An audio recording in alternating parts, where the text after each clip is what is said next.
Good morning, guys. Today is December 16th, 2023. The year has almost come to a close, but for us at LSU Recruiting HQ and the true college football fans out there, man, really the season is just getting started, right? I mean, 2024 has begun. I know we got bowl games, I know we got college football playoff, we got all that, but for us 9-3 teams, some of us get started a little early.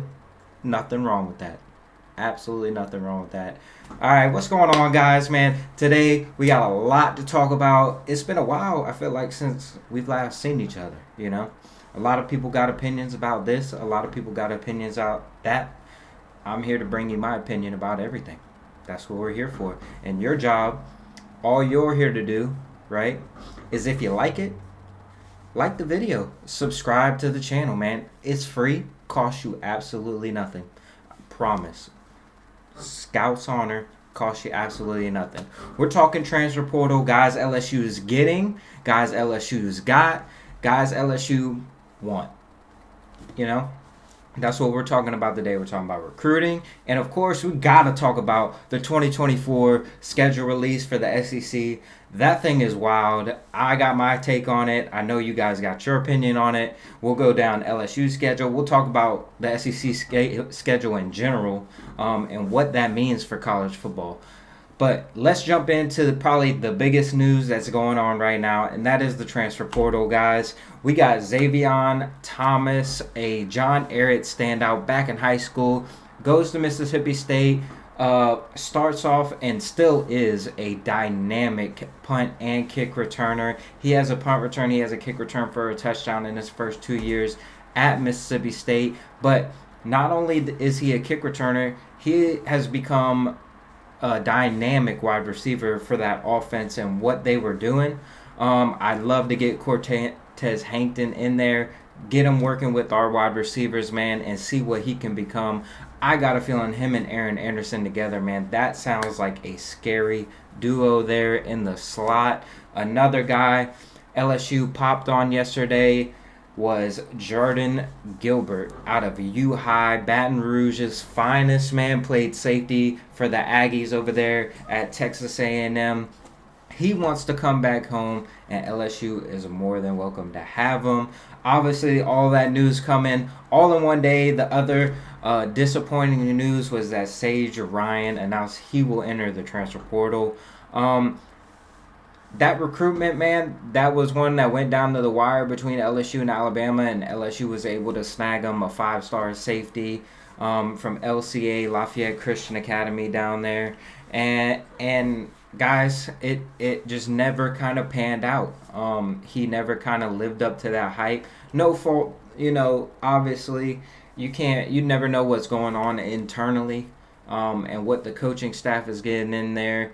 But I have my opinions, right? I've been on the record posting on Twitter and stuff that, man, I gotta see staff changes, especially in that defensive back room, the safeties room, the cornerbacks coach. Like, I gotta see changes, man, because this trend cannot continue.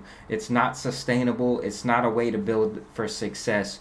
You got lucky in 2022 when you hit on 2 portal guys that were able to become a mainstay. Now, I like the guys you brought in the second year, but obviously your numbers are still very thin. You're one Zy Alexander injury away from having to play guys that haven't played meaningful snaps, and you really haven't seen the development. You've had 2 classes to where you could develop corners, and you just haven't. And there was guys still on the roster that just never panned out, and all kinds of sorts of factors.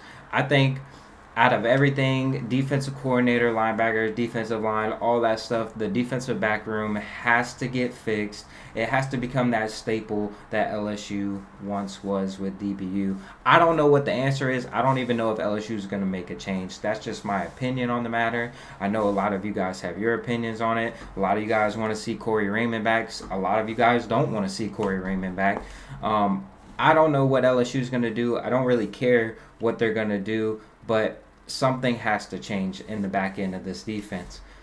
You've seen over 2 years now that it has been a liability, especially against elite wide receivers. they can hang with the lesser tier teams in the SEC, but when they face the big boys, man, it's a struggle. So hopefully they get that corrected, and adding guys like Jordan Gilbert, and there's another one from Mississippi State that could be popping soon as well from the transfer portal. That one could be a big help as well to that room. Plus, you obviously have the class where now you're signing 5 corners and defensive backs. So that should help that room tremendously. Plus, you have some of the guys that are returning that were highly recruited as well. Hopefully, they can develop. All right, let's get into the SEC 2024 schedule release. I believe it was Tuesday night. We found out all of LSU's opponents. We already knew some of them. We already knew some of the dates.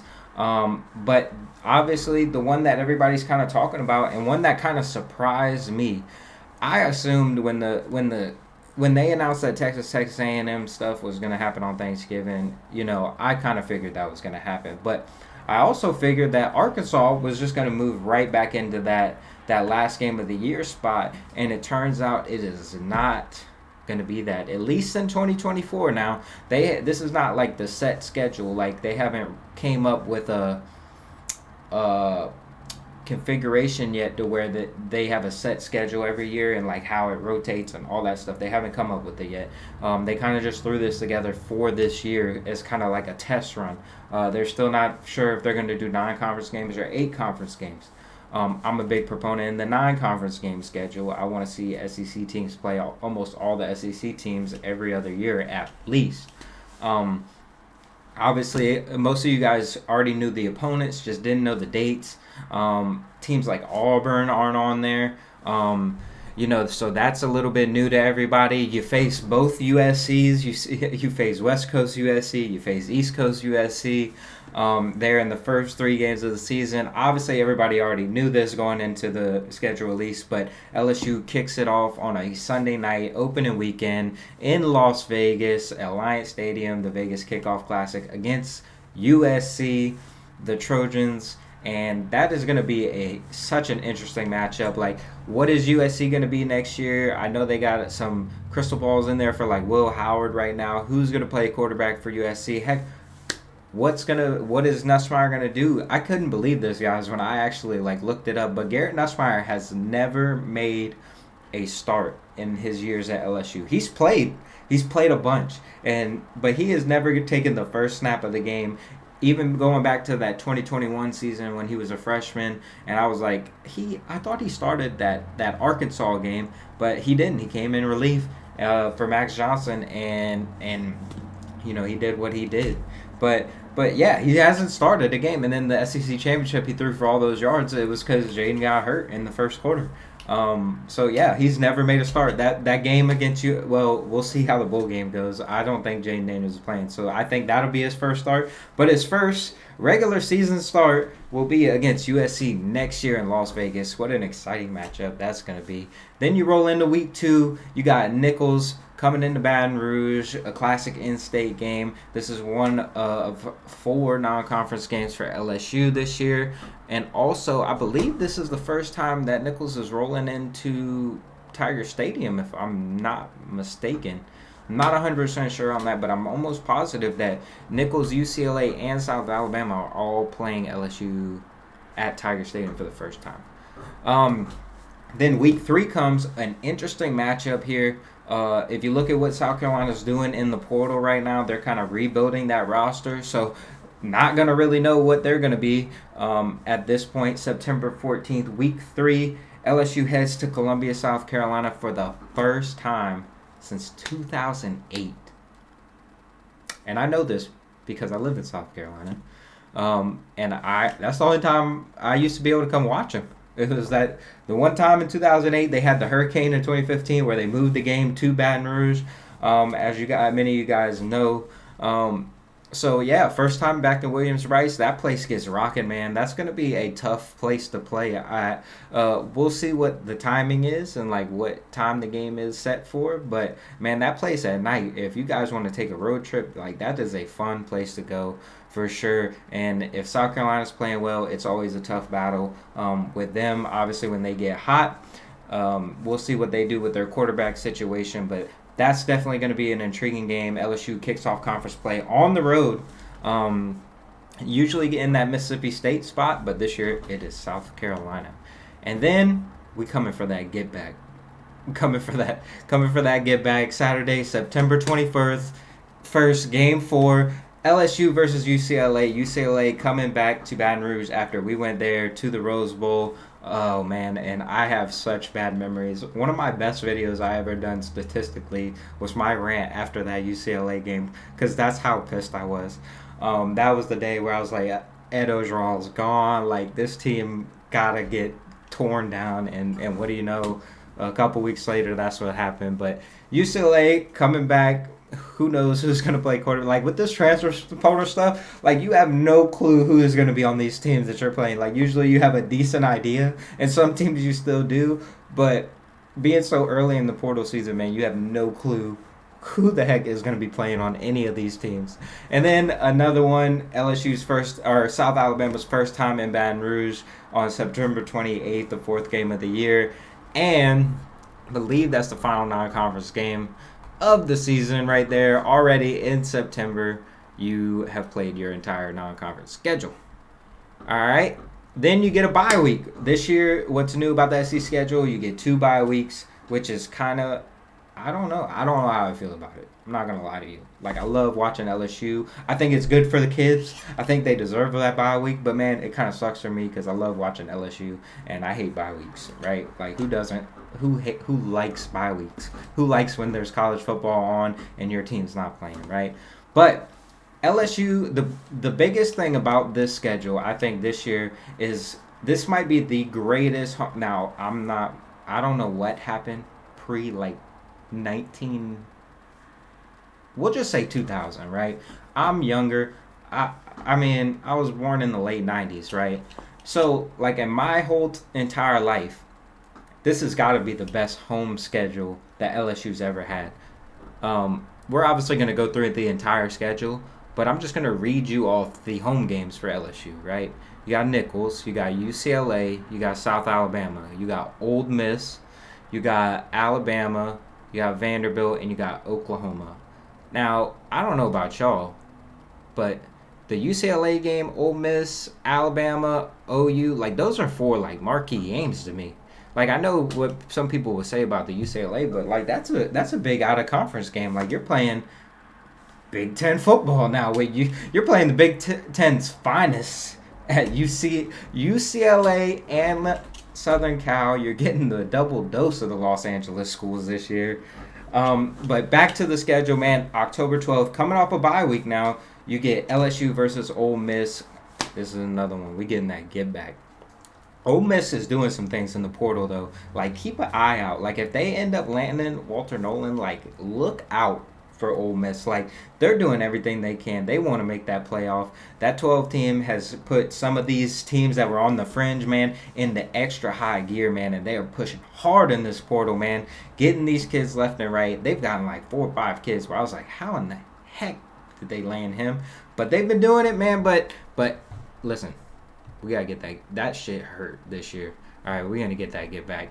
All right, and then a familiar foe, Battle of the Golden Boot. LSU heads to Arkansas October 19th.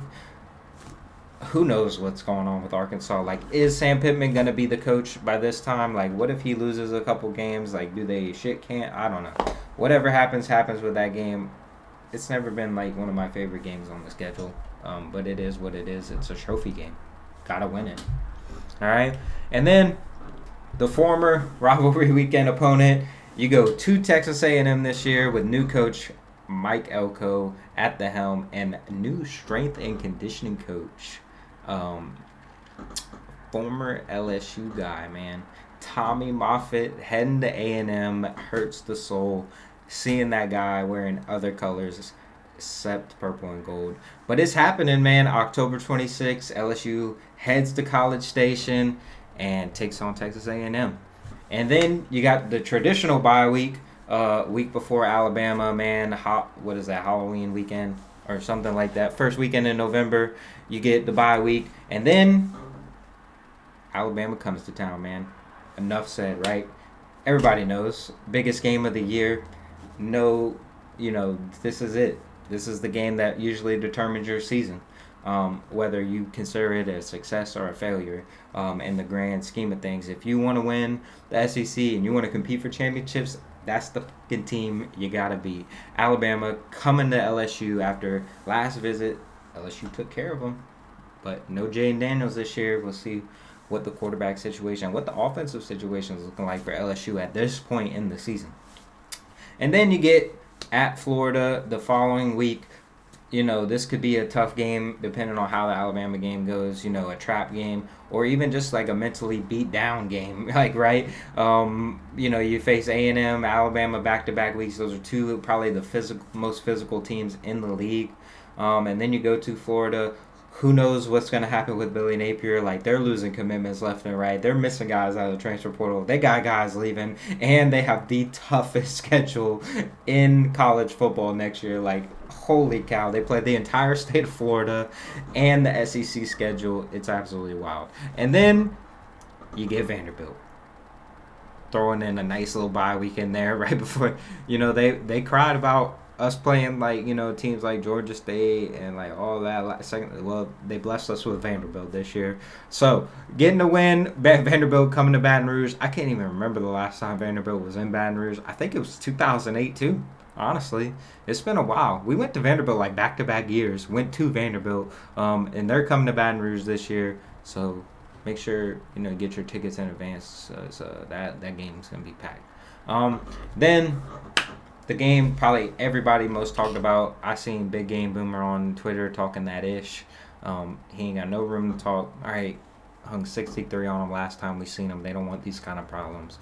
November 30th, LSU versus Oklahoma in Baton Rouge. That atmosphere is going to be wild, right? And what I want to talk about most with this SEC schedule is like how many of these games like Texas and Oklahoma, every single team that they play in the SEC is going to want to give them that welcome to the SEC moment. Like, that is going to be the best game. That's going to be the game they most prepare for. Like, obviously you have your traditional rivalries in this thing still, but like every team that Texas, this is what's going to like, this is the welcoming, right? That everybody kind of wanted to see. It's like, can you handle the grind of going in and out of every single week having to bring your best football? Like, there is no off weeks. Like, you play bad, Kentucky's beating you. You play bad, South Carolina's beating you. You play bad, Florida is beating you. Vanderbilt, maybe not. All right? No offense to them. Great baseball program. Football, not so much. Hoping they get better, though. Right? So, every week is a grind, and I want to see how OU and Texas handle it, especially up front. Like, you're going to get injuries. You're going to have to play with guys not playing, and it is just a grind, and it is only getting tougher with Texas and OU. LSU schedule looks crazy, man. I'm super excited. I'm already planning out what games I'm going to. I know you guys are too. But, man, that's all I want to talk about. Man, let me know in the comment section, if you're watching still, you go look at the roster, or not the roster. Go look at the schedule. Let me know what you guys think about it. Heck, give me your too early to tell predictions, man. Like, let me know what LSU's record's gonna be, what you think it's gonna be. Obviously, we got them going 15. Oh, like that's I don't even know how many games there are now. We'll say 12-0 regular season though. Like, obviously, that's happening.